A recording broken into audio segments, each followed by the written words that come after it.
Dear students, पिछले video में हमने देखा कि किस तरह हम जमा और मनफ़ी करते हैं। जब नंबर्स हमारे सामने हों तो जमा किस तरह किया जाता है और बड़े अदद में से छोटा अदद मनफ़ी करने पर किस तरह जवाब हम लेते हैं, और छोटे अदद में से बड़ा अदद मनफ़ी हो और या दोनों आदाद अगर मनफ़ी हों तो हम क्या करते हैं। जो बुनियादी उसूल हमने पिछले वीडियो में देखे और सीखे, उसकी लिंक हम नीचे डिस्क्रिप्शन में ज़रूर देंगे, ज़रूर देखना पहला वीडियो। ये इस दूसरे वीडियो में हम वही सवालात, उसी तरह के मिसालें, उसी तरह के एग्ज़ाम्पल्स को हम अददी ख़त पर समझने की कोशिश करेंगे ताकि हमारी अंडरस्टैंडिंग और बेहतर हो। हमें ये पता चले कि जो बुनियादी उसके उसूल हैं वो कहाँ से और कैसे बनते हैं। देखें, अददी ख़त पर अगर हम जमा और मनफ़ी को समझने की कोशिश करते हैं तो सबसे पहले जो सवाल ऊपर दिया गया है 4 जमा 1, तो अददी ख़त पर 4 का लोकेशन आप गौर से देखिए। जो अददी ख़त हमें यहाँ पर नज़र आ रहा है, इसके सबसे दरमियान में हमें सिफ़र नज़र आ रहा है। क्या आप इस सिफ़र को देख सकते हैं जिस पर मैंने ये तीर बनाया? तो इस सिफ़र के अगर आप राइट हैंड साइड देखेंगे तो तमाम आपको मुस्बत आदाद नज़र आएंगे, और इस सिफ़र के अगर आप लेफ़्ट हैंड साइड के नंबर्स देखेंगे तो तमाम आपको मनफी आदाद नज़र आएंगे। तो ये अददी ख़त होता है जिसे अंग्रेज़ी में नंबर लाइन भी कहते हैं। जिसे अंग्रेज़ी में क्या कहते हैं स्टूडेंट्स? नंबर लाइन भी कहते हैं। ठीक है, उर्दू में इसे कहते हैं अददी ख़त। ठीक है, अब इस अददी ख़त पर जमा और मनफी करने से हमने जो उसूल सीखे हैं, क्या वो उन उसूलों पर ये जमा और मनफी सही से पूरी तरह से सेटिस्फाइड होते हैं या नहीं, हम ये देख रहे हैं। 4 जमा 1, सबसे पहले देखिए अददी ख़त पर 4 कहाँ है। जो 4 यहाँ पर है ये मुस्बत 4 है। तो मुस्बत 4 मैं देख सकता हूँ कि मेरा जो यहाँ पर इस वक्त मैंने ये जो यहाँ पर डॉट बना रहा हूँ, ये यहाँ पर 4 मौजूद है, सब आप देख सकते हैं। ठीक है, अब 4 में कितने जमा करना है? 1 जमा करना है, जो कि मुस्बत 1 है। इसका मतलब है हमें एक कदम मुस्बत की तरफ जाना है। तो 4 जमा 1 अगर हम करेंगे तो 4 जमा 1, एक कदम अगर हम मुस्बत की तरफ जाएंगे तो हमारा जवाब जो हो जाएगा वो हो जाएगा 5। क्या हो जाएगा? हमारा जवाब 5 हो जाएगा। और अददी ख़त पर भी हम देख सकते हैं कि वो जवाब क्या होता है? 5 होता है। अब देखिए 2 मनफी 3, दूसरी जो मिसाल है उसके अंदर है 2 मनफी 3। सबसे पहले 2 पर चलिए।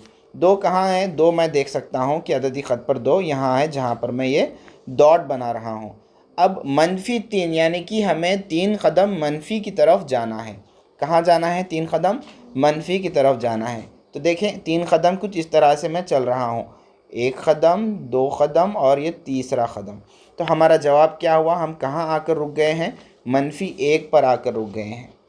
पिछले वीडियो में मैंने आपको समझाया था ये बात कि छोटे अदद में से बड़ा अदद मनफी नहीं होता, तब हम क्या करना चाहिए? बड़े अदद में से छोटा अदद मनफी करना चाहिए। और क्योंकि बड़े अदद के साथ मनफी है, लिहाजा जवाब के साथ भी हमें क्या लगाना चाहिए? मनफी लगाना चाहिए। ये उसूल, ये बुनियादी उसूल मैंने आपको पिछले वीडियो में भी समझा चुका हूँ। तो इस अददी ख़त पर हम इसको देख सकते हैं कि ये किस तरह से वर्क करता है। ठीक है, तीसरी मिसाल देखिए, मनफी 2 और मनफी 2। मनफी 2 के ऊपर अगर मैं यहाँ पर डॉट बनाऊँ तो मनफी 2 के लोकेशन पर हम सबसे पहले आ गए। ठीक है, इसके बाद मनफी 2, यानी कि हम मनफी 2 मनफी की तरफ हम क्या करेंगे? स्टेप्स जाएंगे।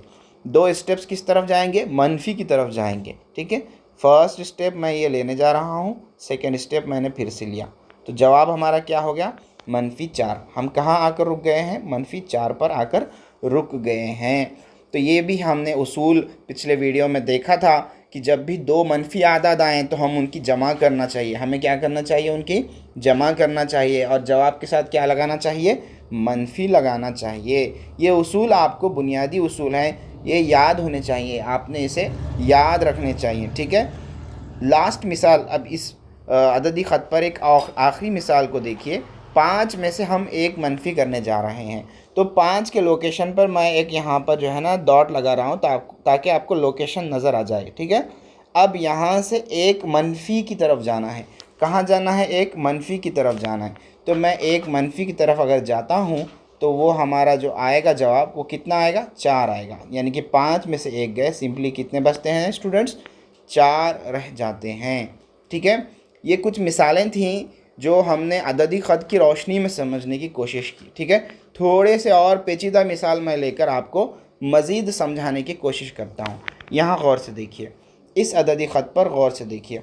अब यहाँ पर जो मिसालें दी गई हैं थोड़ी सी बड़ी बड़ी मिसालें हैं।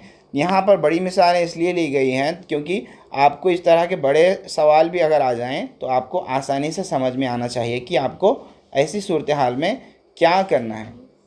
तो जो उसूल हमने पिछले वीडियो में सीखे हैं वही उसूल को यहाँ हम क्या करेंगे, अप्लाई करेंगे। ठीक है, पहली मिसाल को देखिए, -1 -1 -1 -2। ठीक है, अगर आप इसे अददी ख़त पर करना चाहते हैं तो आप अददी ख़त पर भी हम करेंगे। ठीक है, उससे पहले मैं आपको पिछले वीडियो की वो बात बता दूंगा, वो उसूल बता दूंगा जो हमने सीखा कि पहले जब भी हम देखते हैं मनफी मनफी में आदत आए हैं तमाम, तो हमें चाहिए कि हम सबकी जमा कर दें, हमें चाहिए कि हम सबकी जमा कर दें। तो 1 1 1 और 2 सब मनफी में आए हैं यहाँ पर, हमें चाहिए कि इन सब की हम जमा कर दें। तो 1 1 1 यानी कि 3 हो गए, है ना। 3 में फिर हम 2 अगर देखें तो कितने हो गए, 5 हो गए। तमाम आदत मनफी में है, हमने उनकी जमा कर दी और हमें जवाब मिला 5। क्योंकि तमाम आदत मनफी में है इसलिए हम जवाब के साथ भी क्या लगाएंगे स्टूडेंट्स, मनफी लगाएंगे। अब इसे अददी ख़त पर देखिए, -1 पर मैं यहाँ पर सबसे पहले एक डॉट बना रहा हूँ। ठीक है, -1 पर एक डॉट बना रहा हूँ। अब -1 2 मरतबा मनफी की तरफ जाएंगे, -1 और -1 2 मरतबा मनफी की तरफ जाएंगे। ठीक है, हमने पहले -1 का लोकेशन फाइंड किया, फिर 2 दफ़ा -1 की तरफ गए, उसके बाद फिर -2 यानी कि मनफी की तरफ मज़ीद कितने स्टेप्स स्टूडेंट्स, 2 स्टेप्स। तो ये -2 1 और ये 2 स्टेप्स हम चले गए। तो हमें पता चला कि हमारा जो फाइनल डेस्टिनेशन है, जो हमारी आखिरी मंजिल है वो -5 है। वो कितनी है, -5 है। मिसाल में हमने जवाब भी देखा -5 है और अददी ख़त पर भी हमने इसको समझा। ठीक है, अगला सवाल देखिए, सबसे पहला आदत क्या है, 3। तो मैं 3 के ऊपर एक डॉट लगा रहा हूँ। ठीक है, 3 के ऊपर मैंने एक डॉट लगा दिया। इसके बाद -1 -1 -1 यानी कि मनफी की तरफ 3 कदम जा रहे हैं हम, -1 -1 -1 3 कदम हमने मनफी की ओर चला। इसके बाद -2। अब देखें वापस हमें उलट जाना है -2 की तरफ, 2 कदम मुस्बत की तरफ। तो 2 कदम मुस्बत की तरफ चलने के बाद जो हमारा फाइनल लोकेशन आएगा वो क्या आएगा, तो हम जो 3 कदम मनफी की तरफ आए हैं वो कहाँ तक आए हैं, 0 तक आए हैं।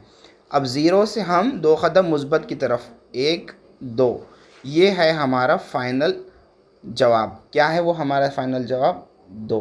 ठीक है, जो बुनियादी उसूल हमने कल समझे थे, अगर उसकी रोशनी में आप अगर इस सवाल को हल करेंगे तो आप इसको इस तरह भी कर सकते हैं कि आपने 3 लिखा, पहले मनफी मनफी मनफी हमने कहा सबकी जमा कर दीजिए, जब भी मनफी हो तो सबकी जमा करेंगे तो 1 1 1 कितने हो गए, 3, और जवाब के साथ मनफी लगाते हैं। फिर जमा 2 है आगे, और सबसे पहले जो जमा 3 और मनफी 3 है कट हो गया, क्या रह गया आपके पास, सिर्फ 2। जमा 2 नहीं लिखते, हम लिखते हैं सिर्फ 2। सिर्फ 2 भी लिखें तो ये यहाँ पर फ़र्ज़ किया जाता है कि वो मुस्बत 2 ही है। ठीक है, अगला सवाल देखिए, 10 -6। 10 में से अगर 6 मनफी किए जाएँ तो कितने रहते हैं स्टूडेंट्स, 4 रहते हैं। ठीक है, उसके बाद क्या है, जमा 1, फिर उसके बाद है -3। अब देखिए 4 जमा 1 होते हैं 5, 4 जमा 1 होते हैं 5, उसके बाद है -3, फिर 5 में से 3 मनफी कीजिए तो कितने रहते हैं, 2।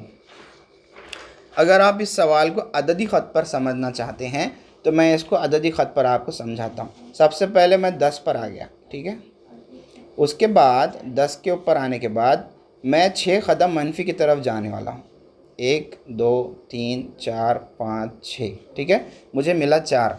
उसके बाद मैं जमा की तरफ 1 कदम आऊँगा, जमा की तरफ मैं 1 कदम आ गया। ठीक है, उसके बाद मैं मनफी की तरफ 3 कदम वापस से चलूँगा, मनफी की तरफ 3 कदम वापस से चलूँगा, क्योंकि सवाल में दिया गया है -3, लास्ट में दिया गया है -3, तो -1 2 और 3। ठीक है, यहाँ आकर मैं रुक गया।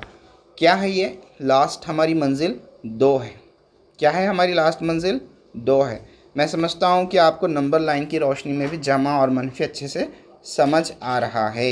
ये जो बुनियादी उसूल हमने आपको सिखाए थे उसको आप अददी ख़त की रोशनी में भी अच्छे से समझ सकते हैं। इसके बाद वाला जो सवाल है उसे देखिए। इसके बाद वाले सवाल में क्या है कि -5 जमा 5। हमने कल आपको बताया कि इस तरह अगर 1 -5 जमा 5 है तो 5 में से 5 आप मनफी कर दीजिए, 0 हो जाएगा। तो आप क्या कर सकते हैं, इसमें सिंपली काट सकते हैं, -5 जमा 5, -7 जमा 7 आप काट सकते हैं और क्या रह जाएगा लास्ट में, -1 रह जाएगा। अब नेक्स्ट सवाल देखिए, -2 -2 -2 -2, जो उसूल हमने सीखा इस तरह के मनफी आदात की क्या करना चाहिए, हमको जमा करनी चाहिए। तो 4 दफ़ा -2 यानी कि -8, समझ आ रहा है आपको, 4 दफ़ा -2 यानी कि -8। तो मैं लिख दूँ यहाँ पर -8 ताकि सवाल हल करने में आसानी हो जाए। फिर जमा 4 और जमा 4 होते हैं जमा 8, कितने होते हैं, जमा 8। तो 1 -8 और जमा 8 अगर कट कर दें तो क्या रह जाएगा आपके पास, 0 रह जाएगा। कितना रह जाएगा, 0 रह जाएगा। अगर आप इसको अददी ख़त पर करेंगे तो आप आखिरी मंजिल 0 ही पाएंगे। मैं इसे आपको अददी ख़त पर समझा देता हूँ। देखिए -2, सबसे पहले -2 पर हम यहाँ एक डॉट बना देंगे ताकि हम यहाँ से सवाल शुरू कर दें। कितनी दफ़ा, 1 2 3 दफ़ा और -2 की तरफ जाना है। 2 स्टेप, 1 2, ठीक है। फिर 2 स्टेप, 1 2, फिर 2 स्टेप, 1 2, कितने, 4 दफ़ा -2।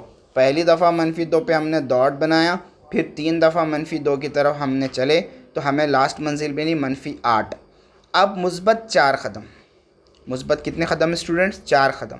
तो 4 क़दम मुस्बत की तरफ, 1 2 3, ये 4। फिर मुस्बत 4 क़दम, 1 2 3 4। लास्ट मंजिल जो हमें मिली है वो कितनी मिली है, 0 मिली है।